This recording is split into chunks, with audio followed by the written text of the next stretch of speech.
ես կխնդրեի մի փոքր պարզաբանենք, որովհետև ամենաշատ քննարկվող թեման այդ 200,000 հա բազային աշխատավարձի այդ հաշվարկն է, որովհետև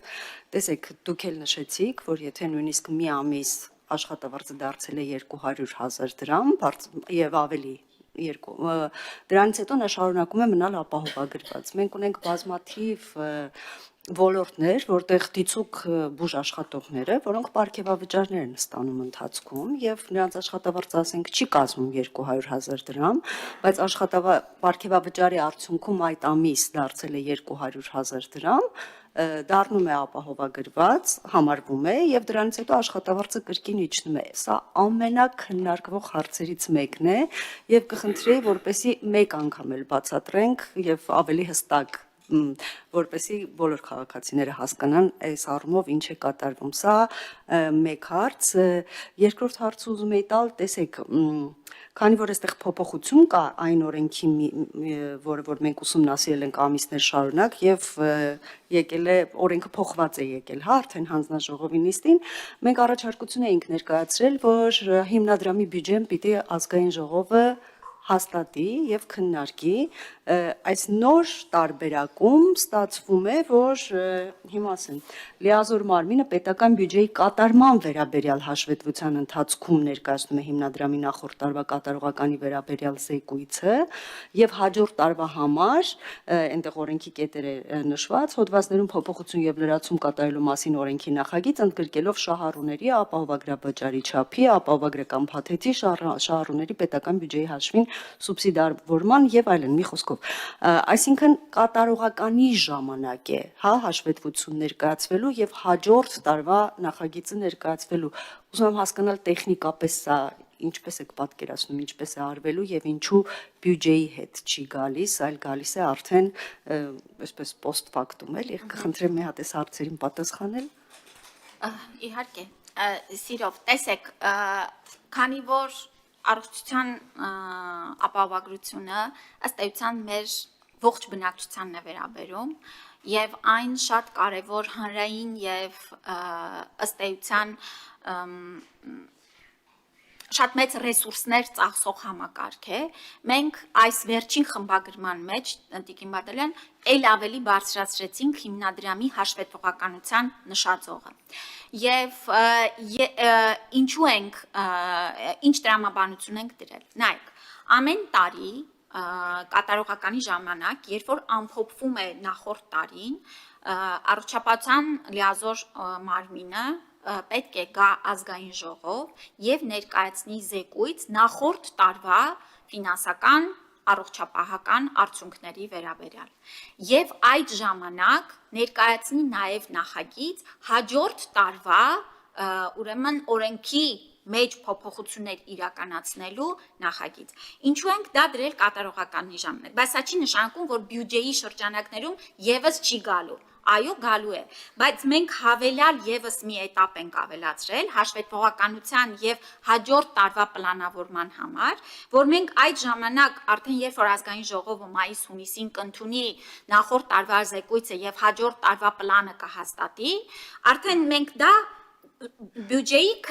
ցիկլի մեջ հասցնելով կբերենք արդեն բյուջեի մեջ որպես մեր երկրի ընդհանուր բյուջեի արդեն մի հատված այդ շրջանակներում եւս էլի գալու ենք ազգային ժողով, այսինքն օրենքի վերջին խմբագրմամբ մենք եւս մեկ հավելյալ հաշվետվողականության եւ հաջորդիվ տարվա պլանավորման էտապ ենք ավելացրել, որը ազգային ժողովում է իրականացվելու եւ ես նորից նշում եմ, որ քանի որ սա շատ զգայուն հարց է եւ ըստ էության հիմնադրամը եւ լիազոր մարմինը պետք է առաջիկա տարիներին շատ մեծ աշխատանք կատարեն, որտեղ բոլորս հասկանում ենք, սա նոր համակարգ է ներդրվում, բավական բարդ, բավական բազմաշերտ եւ ինչքան հաշվետու, ինչքան քննարկվող լինի այս բարեփոխման ամեն էտապը, մեր կարծիքով դրանից միայն կշահի բարեփոխումը եւ հիմնադրամի աշխատանքն է։ Ձեր մյուս հարցի հետ կապված տեսեք, մենք երբ որ ասում ենք աշխատավարձ, ի նկատի ունենք աշխատավարձ եւ դրան հավասարեցրած բոլոր վճարները եւ նաեւ գիտեք ինչու ենք այս սկզբունքը ֆիքսել, որտեւ էս էլ լսելով քաղաքացիներին մարդիկ մտավախություն ունեին, որ եթե մտնեն համակարգ, հետո ինչ պատճառներով մի փոքր նվազման խնդիր լինի, հանկարծ դուրս չգան համակարգից եւ սա նաեւ մարդու համար կանխատեսելիություն է ապահովում եւ քանի որ մանավանդ ըստ էության վճարումը եւ ֆինանսական բեռն էլ քաղաքացու վրա ըստ էության չի մնում, ստացվում է մենք կվնասենք մեր քաղաքացուն, եթե այդ բազային շեմի տատանումը անընդհատ վերցնենք հիմք նրան համակարգից հանելու եւ ներս թողելու համար։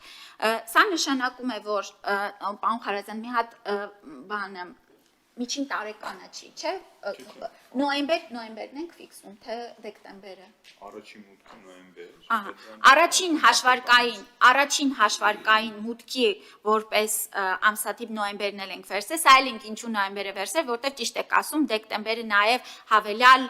պարգևատրումների եւ այլնի ամիս է, այսինքն այն մի քիչ տարվա բանից շեղված է, դրա համար վերցնում ենք նոյեմբեր ամիսը եւ արդեն առաջի ցիկլից հետո ամեն հաջորդ տարի կվերցնենք, արդեն չէ, մյուս հաջորդ տարի կարիքը չի լինի, որտեղ ըստ էության արդեն դուրս կգա դրա շեմերը դուրս կգան, բոլորը կներառվեն։ Շնորհակալություն եւ մի այսպիսի հարց եմ ուզում տալ, տեսեք չճշգրտեցիք շրջանակը ծառայությունների մատուցման ապահովագրության, որովհետեւ ընթացքի մեջ է դեռ կարծես թե ժամանակի ընթացքում ավելի པարզ կլինի, բայց ուզում եմ հարցնել, արդյոք մատուցվող ծառայությունների փաթեթը շատ է տարբերվելու պետական պատվերով իրականացվող ծառայությունների փաթեթից, թե դրանք գրեթե նույնական են ստացվում։ Տիկին Բադարյան, եթե վերցնում ենք ամենաընդգրկուն պետական պատվերի փաթեթը այսօր եւ ապահովագրական փաթեթը, այո, տարբերությունը բավական է։ Ոչ միայն ծառայությունների իօքուտ, իհարկե իօքուտ ապահովագրության, միանշանակ։ Այո, շատ ներողություն։ Ապահովագրության շրջանակներում ծառայությունները այո ավելանում են, բայց ոչ միայն առանձին ծառայություններն են ավելանում, այլ որոշակի վիճակի համար անհրաժեշտ համակցված ծառայությունները ավելի ընդգրկուն են դառնում։ Սա նշանակում է, որ տեսեք, մինչև վիրահատությունը իրականացնելը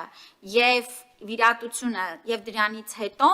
մեր պետական պատվերի շրջանակներում երբեմն աղճատված է, ինչ առումով։ Բերեմ օրինակը քաղցկեղով վիրահատությունների պարագայում։ Մենք տրամադրում ենք չարորակ նորագոյացության վիրահատության արժեքը, բայց մինչև որ կհաստատվի, որ դա չարորակ նորագոյացություն է, ըստ էության մինչ դա հետազոտությունները անձի իր հաշվին է իրականացնում։ Եվ այստեղ էլ շատ դեպքերում անհասկացողություն է տեղի ունենում, երբ որ ասում ենք, որ բա ինչու պիտի վճարի, եթե քաղցկեղը պետությունն է բուժում, բայց մենք ընդհանուր չենք ամբողջ քաղցկեղի բուժման գործընթացը փակում, այլ փակում ենք վիրահատությունները։ Եվ այստեղ է առողջության ապահովագրության ավելի ընդգրկունությունը, որ գծագրված է անհրաժեշտ հետազոտությունների, օրինակ վիրահատություն ունենալու համար, վիրահատությունը եւ այլն եւ այլն։ Բացի դրանից սկրինինգային ծրագրերն են շատ ընդլայնված։ Բացի դրանից պետական պատվերի շրջանակներում տրամադրվող ծառայությունների փոխհատուցման արժեքները եւ ապահովագրության շրջանակներում փոխհատուցման արժեքների տարբերությունը ունենք։ Սա նշանակում է ավելի որակյալ ծառայություններ, որովհետեւ այն փոխհատուցման գինը, որ մենք հաշվարկել ենք, ուրեմն ներառում է որակյալ բժշկական նշանակության պարագաներ եւ այլ մասնագետների փոխհատուցում, աշխատավարձերի ավելի բարձր լինել։ Սա է ըստ էության տարբերությունը։ Սա եթե համեմատում ենք ամենալավ պետական փաթեթը ապահովագրական փաթեթի հետ։ Բայց մենք, ինչպես ասեցի, պետական պատվերի շրջանակներում բոլորին չենք տալիս այս ընդգրկուն պետական ծառայությունները։ Օրինակ, երրորդ կարգի հաշմանդամը չի օգտվում շատ ծառայություններից պետական պատվերի։ Սրա շրջանակներում նրա համար ապահովագրության ու պետական պատվերի միջև տարբերությունը շատ ավելի տեսանելի եւ զգալի կլինի։ Տիկին Ավանեսյան, մեկ էլ մի հարց ընթացքում առաջացավ, այս մասը բաց եմ թողել, չգիտեմ օրենքում կար թե չէ։ Նայեք, եթե քաղաքացու աշխատավարձը դեռևս 200,000 չի, բայց նա ուզում է համարվել ապահովագրված, կամավորության սկզբունքը մենք պահպանել ենք, թե ոչ։ Որովհետև 200,000-ից հետո կարծես թե պարտադիր դառնում է ապահովագրված, իսկ եթե չէ, բայց ծախսերն էլ քիչ են, բայց մարդը ուզում է ապահովագրված լինի։ Այս դեպքում մենք նրան տալիս ենք այդ հնարավորությունը, թե ոչ։ Տիկին Բադալյան, քանի որ մեկնարկային տարում անորոշությունների շրջանակը ընդլայնելու ռիսկ տեսանք, առաջին տարում ոչ, եւ բայց մեզ էլ են շատ դիմում եւ ըստ էության դա է, որ այսինքն կարող է մարդը 200,000 դրամ չի ստանում, բայց ասում է ես շատ ուզում եմ ներառվել այս համակարգ, սա իհարկե ուրախալի է, բայց մենք պիտի խնդրենք, որ 2027 թվականը մինչև սպասենք եւ արդեն 27-ից նրանք եւս կներառվեն համակարգ։ Մենք մի փոքր, ինչպես ասեցի, կանխատեսելիության առումով պիտի այս շրջանակները պահենք։